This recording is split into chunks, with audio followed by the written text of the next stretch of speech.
So they quickly took me into the ultrasound room and did a vaginal ultrasound to confirm that there was... I have literally told this story so many times.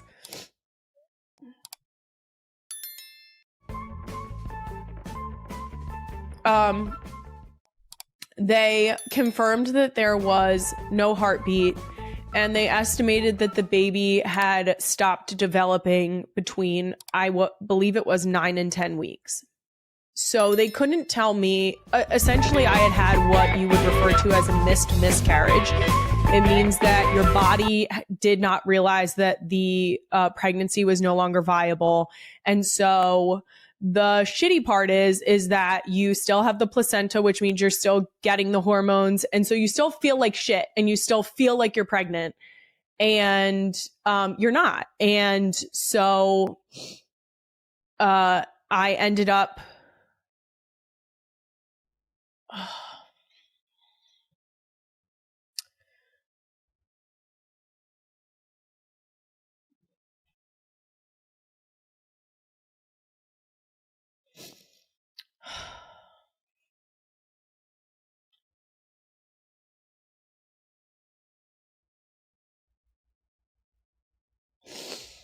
It was a shitty day. It was a shitty day because it was Jason's birthday.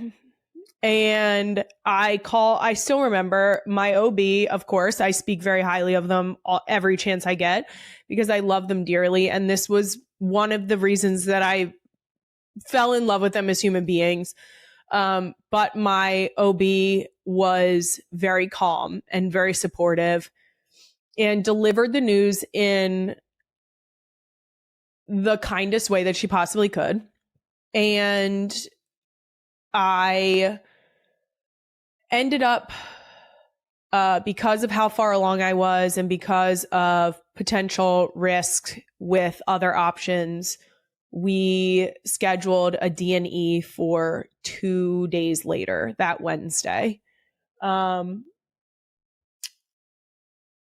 I still remember going to the car and calling my mom, which is not a good idea when you are heaving crying in the car. But I called my mom and told her that I couldn't tell Jason because it was his birthday, which seems very silly. It seems very silly because obviously I'm going to tell my husband what happened. And I did.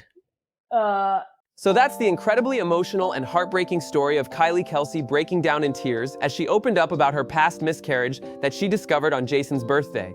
This moment shows the real pain and struggles that so many families go through privately, and Kylie's courage in sharing her story helps break the silence around pregnancy loss. What makes this story even more powerful is how Kylie chose to be vulnerable and honest about something so deeply personal. Miscarriage is something that affects millions of women and families, but it's often not talked about openly. By sharing her experience, Kylie is helping other women who've gone through similar pain feel less alone. The timing of finding out on Jason's birthday adds such a heartbreaking layer to this story. What should have been a day of celebration became intertwined with one of the most difficult moments of their lives together. This shows the reality that life doesn't pause for grief, and sometimes the hardest moments happen during what should be happy times. Kylie's willingness to share this story publicly demonstrates incredible strength and compassion. She knows that by talking about her miscarriage, she's giving voice to countless other women who've experienced pregnancy loss and felt like they had to suffer in silence. This kind of openness helps normalize conversations about miscarriage and create space for healing. For anyone watching who has experienced pregnancy loss, know that you're not alone. Kylie's story reminds us that these experiences are more common than many people realize, and there's no shame in grieving or talking about it. If you're struggling with pregnancy loss, please reach out to loved ones, support groups, or mental health professionals who can help. What did you think about Kylie Kelce's courage in sharing her miscarriage story? Have you or someone you know experienced pregnancy loss? If you feel comfortable, share your support in the comments below. Make sure you're subscribed to Famecast Daily for more honest celebrity stories and important conversations. Hit that like button to show support for Kylie's bravery in speaking out, and I'll see you in the next one with more celebrity news. Thanks for watching Famecast Daily.